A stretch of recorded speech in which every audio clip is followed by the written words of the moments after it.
Selamat datang kembali. Hari ini kita akan bahas tuntas sebuah topik yang gelap tapi rasanya penting banget. Gimana keahlian meretas bisa dipakai buat tujuan mulia ya, khususnya memburu predator anak. Kita bakal gali pengalaman seorang peretas etis, Ryan Montgomery alias Zero J, ini langsung dari wawancaranya di YouTube. Iya, sumbernya menarik nih. Betul, sumber kita kali ini obrolan panjang dari kanal The Unusual Suspects. Montgomery di situ, wah belak-belakan banget. Jadi buat Anda yang pengen cepet paham soal seluk-beluk keamanan siber sama sisi gelap internet, nah ini dia jalurnya. Betul. Jadi misi kita hari ini tuh, ya, membedah metodenya, tantangan berat yang dihadapi, sama realitas mengejutkan di balik upaya melawan eksploitasi anak online ini. Kita lihat nanti gimana teknologi, hukum, dan kadang ya ogah-ogahannya institusi itu saling terkait di isu yang bikin resah banget ini. Mari kita mulai bongkar sama-sama. Oke, siap. Pertama-tama, siapa sih Ryan Montgomery alias Zero Day ini? Mungkin bisa dijelasin sedikit latar belakangnya. Dari sumber kita, dia ini yaitu tadi dikenal di dunia maya sebagai Zero Day, udah sekitar 5 tahunan ini fokus di kontra eksploitasi anak, dan 2 tahun terakhir ini lebih spesifik lagi ke kontra perdagangan manusia. Jadi udah lumayan lama ya pengalamannya. Dan yang menarik, dia punya perusahaan keamanan cyber sendiri namanya pentester.com. Nanti kita lihat, ini ada kaitannya erat sama misinya. Jadi bukan sekedar iseng gitu ya, dia emang dari dulu kayaknya suka banget sama komputer dan keamanan cyber, punya passion di situ.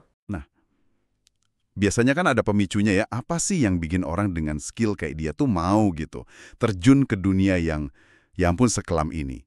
Ternyata, ada satu momen spesifik. Montgomery cerita, dia dapat kiriman screenshot yang, bikin merinding, dari istri temannya. Gambar punggung anak kecil di bak mandi. Dan ini diposting di situs clear web, artinya web biasa yang bisa diakses siapa aja, bukan dark web yang mesti pakai cara khusus. Yang bikin lebih ngeri lagi kan judul postingannya. Mereka nggak tahu apa yang bakal terjadi sama mereka malam ini. Terus komentar-komentarnya, wah isinya fantasi mengerikan para pengguna lain ke anak itu. Bener-bener, bikin mual. Iya, nggak kebayang sih reaksi Montgomery. Ya jelas, langsung pengen gerak. Rencana awalnya tuh standar lah buat peretas. Serangan DDoS, Distributed Denial of Service. Gampangnya bikin server situs itu banjir koneksi palsu biar lumpuh sementara. Biar nggak bisa diakses gitu. Tapi, nah, disinilah ceritanya jadi beda. Bukannya cuma bikin lumpuh, dia malah berhasil mengekstrak alias ngambil seluruh database pengguna situs itu. Keren juga sih. Dia kira awalnya cuma 3.000 pengguna, ternyata pas digali dari data cadangan, ada 7.000 akun.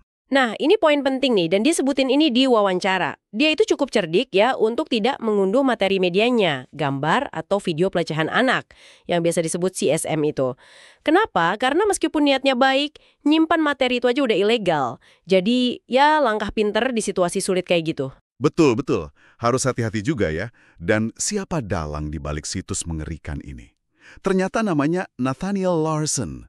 Yang bikin kaget lagi nih, dia ini politisi. Pernah 2 kali nyalon jadi anggota Kongres AS. Sumber kita menggambarkannya sebagai orang gila dan supremasi kulit putih gitu. Gila ya, calon anggota Kongres AS ternyata ngelola situs di Clear Web yang isinya fantasi kekerasan pada anak. Ini aja udah bikin kita bertanya-tanya banget. Jelas, punya bukti sekuat ini, database 7.000 pengguna, identitas adminnya jelas. Montgomery coba lapor dong. Pertama, ke NCMEC. Itu National Center for Missing and Exploited Children, lembaga utama di AS lah buat kasus anak hilang dan tereksploitasi. Hasilnya, nihil. Nggak ada respon sama sekali. Dicuekin. Waduh. Dia nggak nyerah. Lewat pengacara, dia hubungi satuan tugas kepolisian lokal. Lagi-lagi, nggak ada tindakan. Frustrasi kan pasti. Dia coba jalur media. Dia kontak 11 media berbeda, dari kiri ke kanan spektrum politiknya. Mikirnya, wah ini pasti berita gede nih. Nah, respons medianya ini yang menarik sekaligus aneh ya. Awalnya, semua tertarik. Wah, cerita bagus nih. Tapi ujung-ujungnya, semua mundur teratur. Alasannya mirip-mirip. Tim hukum kami nggak ngizini atau, wah terlalu beresiko secara hukum. Gitu terus. Padahal Montgomery udah kasih opsi loh. Nggak usah sebut nama saya, nggak usah pakai data ilegalnya, cukup beritain aja kalau situs ini tuh ada. Kalau ada petisi change.org yang udah ditandatangani 100.000 orang lebih, minta situs ini ditutup. Tapi tetap aja, ke-11 media itu nggak ada yang berani. Diam semua. Tuh kasus sensitif kayak gini, meskipun bukti awalnya jelas banget, pertanyaan besarnya, kenapa mereka ragu? Apa yang ditakutin sebenarnya? Ceritanya nggak berhenti di situ, dan makin, ya ampun, tragis.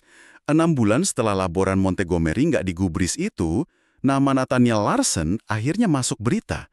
Dia ditangkap di Denver, Colorado. Kenapa? Karena dia ditemukan sama seorang gadis 12 tahun yang dia culik dan dia lecehkan. Berita penangkapannya ini ramai di mana-mana. Nah lo, akhirnya ketangkep juga. Iya, tapi perhatiin detail ini. Tidak satupun media yang beritain penangkapan Larson ini nyebutin kalau dia itu pengelola situs web mengerikan yang kita bahas tadi. Fakta penting itu kayak hilang gitu aja, aneh kan? Wah iya juga ya. Kok bisa gitu? Padahal itu kan kunci. Dan Larson ini kan cuma satu orang. Ingat ada 7.000 pengguna di situs itu. Sempat ada upaya dari kelompok jurnalis investigasi, sumbernya nyebut awalnya Project Veritas buat ngeidentifikasi para pengguna ini. Mereka katanya berhasil ngungkap sekitar 500 nama. Tapi, nah ini lagi, menurut Montgomery di wawancara itu, investigasi jurnalis ini dihentikan di tengah jalan. CEO interim mereka waktu itu, Hannah Giles, katanya menganggap kasus ini bukan gelombang pasang alias nggak cukup heboh lah buat jadi skandal besar. Gitu alasannya. Ya ampun, padahal dari 500 nama yang sempat keungkap itu 12 orang diantaranya itu pelaku kejahatan seksual anak yang udah pernah dihukum. Coba bayangin, mungkin banget ada kasus-kasus pelecehan lain yang bisa dicegah kalau aja ada tindakan lebih cepat setelah Montgomery lapor pertama kali. Ini nunjukin banget konsekuensi nyata dari lambatnya atau mungkin ya enggaknya sistem buat bertindak. Sayang banget. Iya, bener-bener sayang ya. Nah, karena merasa mentok nih sama jalur resmi, Montgomery akhirnya ambil jalan lain. Dia mulai bantu para YouTuber yang sering melakukan konfrontasi langsung ke terduga predator. Mungkin Anda pernah lihat ya video-video kayak gitu di YouTube? Oh, yang suka nyamperin langsung itu ya? Betul. Dia nggak ikut datang langsung, tapi dia jadi pemasok intelijen gitu. Pakai teknik OSIN atau Open Source Intelligence. Ini artinya ngumpulin informasi dari sumber-sumber terbuka di internet, kayak log obrolan, nama pengguna, nomor telepon, profil medsos, catatan publik. Nah, dari situ dia bisa cari tahu nama asli targetnya, tempat kerjanya, bahkan nama pasangan atau anaknya. Jadi OSINT ini intinya manfaatin jejak digital yang kita semua tinggalin di mana-mana ya. Dengan amunisi info ini, para YouTuber tadi bisa lebih pede pas konfrontasi. Hei Fulan, saya tahu kamu kerja di sini, nama istrimu ini kan? Nah, Montgomery ngelakuin ini diam-diam selama bertahun-tahun katanya. Pengalaman ini juga nih yang akhirnya dorong dia bikin pentester.com. Fokus perusahaannya emang bantu orang ngurangin jejak digital dan ngelindungin diri dari serangan cyber. Tapi teknologinya juga bisa dipakai buat investigasi kayak gini. Oh, jadi nyambung ya? Iya, nyambung banget. Layanan utamanya itu mendai dark web buat cari tahu data pribadi kita ada yang bocor nggak. Email, password, nomor KTP, macem-macem lah. Mereka klaim punya database kebocoran data yang gede banget. Katanya lebih dari 150 miliar catatan. Wah, banyak banget. Terus ada fitur lain yang relevan nggak? Ada. Misalnya pencarian wajah terbalik atau reverse facial recognition. Jadi bisa cek foto seseorang tuh muncul di mana aja di internet. Bisa juga ngelacak rekam jejak alamat IP yang terkait data bocor atau analisis stealer logs. Ini data yang dicuri malware dari komputer korban. Bisa isinya password sampai dompet kripto. Lumayan canggih. Pentester.com juga katanya coba bantu hapus data pribadi kita dari data broker.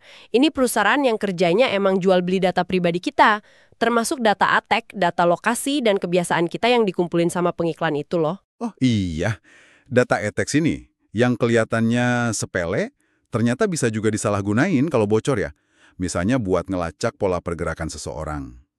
Jadi upaya pentester ngehapus data ini nunjukin betapa luasnya jejak digital kita dan gimana data itu bisa dimanfaatin buat hal baik atau jahat. Iya benar. Dari sini obrolan di sumber wawancara agak melebar sedikit ke isu yang lebih besar. Dugaan adanya sensor atau berita yang sengaja ditahan sama media besar. Khususnya kalau nyangkut orang kuat. Contoh yang diangkat itu kasus Amy Robach dari ABC News. Oh, yang soal Epstein itu ya? Betul. Ada rekaman bocor di mana Robach kayak ngeluh gitu ceritanya soal Jeffrey Epstein ditahan sama jaringannya selama 3 tahun. Kenapa? Ya dugaannya sih buat ngejaga akses wawancara eksklusif sama keluarga kerajaan Inggris. Karena Pangeran Andrew kan ikut keseret di kasus Epstein itu. Jadi ini pertanyaan soal prioritas media ya jadinya. Apa akses eksklusif ke orang penting itu lebih utama daripada ngungkap kejahatan serius kayak gitu? Bikin mikir juga sih. Iya, sumber wawancara ini juga nyinggung soal tokoh-tokoh lain yang terkait Epstein dan gimana media atau mereka sendiri tuh kayak terkesan ngendaliin narasi.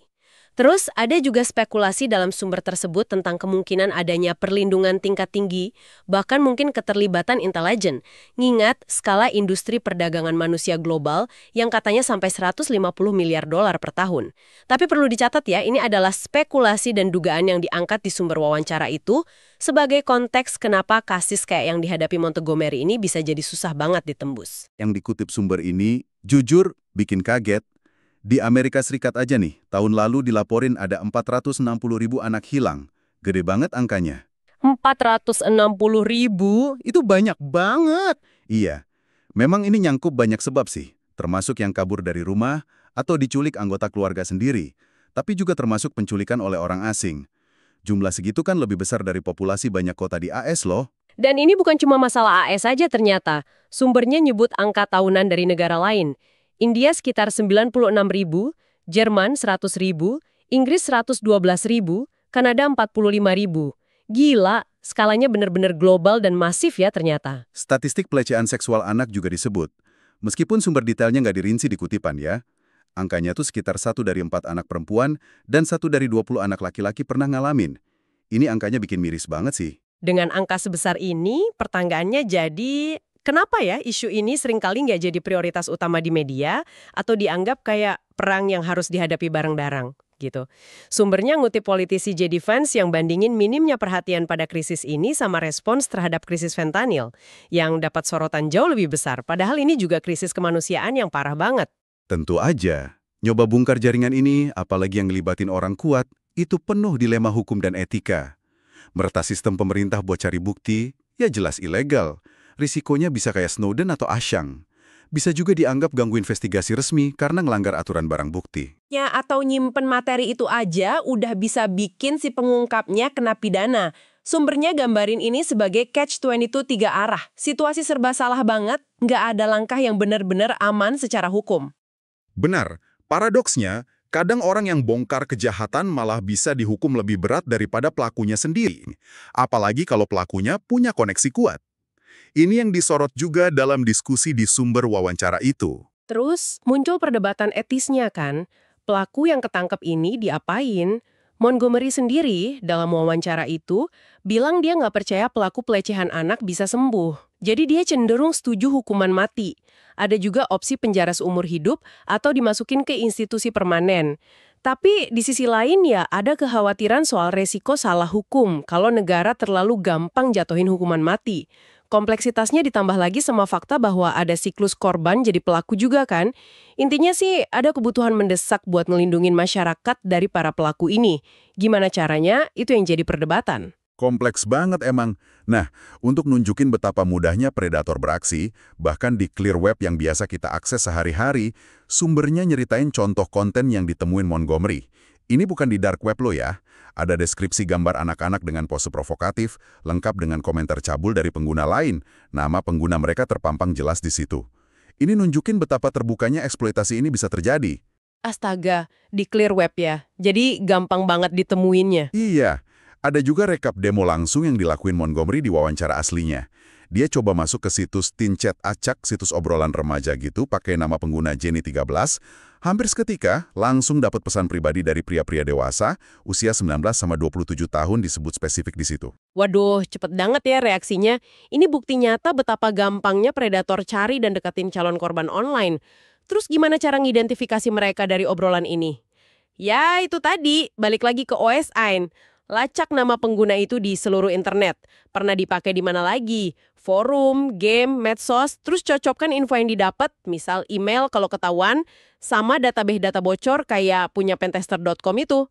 Kalau cocok, nah bisa jadi ketahuan email aslinya, IP address terakhirnya, atau bahkan mungkin identitas asli si anonim ini. Oke, jadi dari pembahasan kita hari ini, kita udah lihat sekilas ya realitas tersembunyi eksploitasi anak online.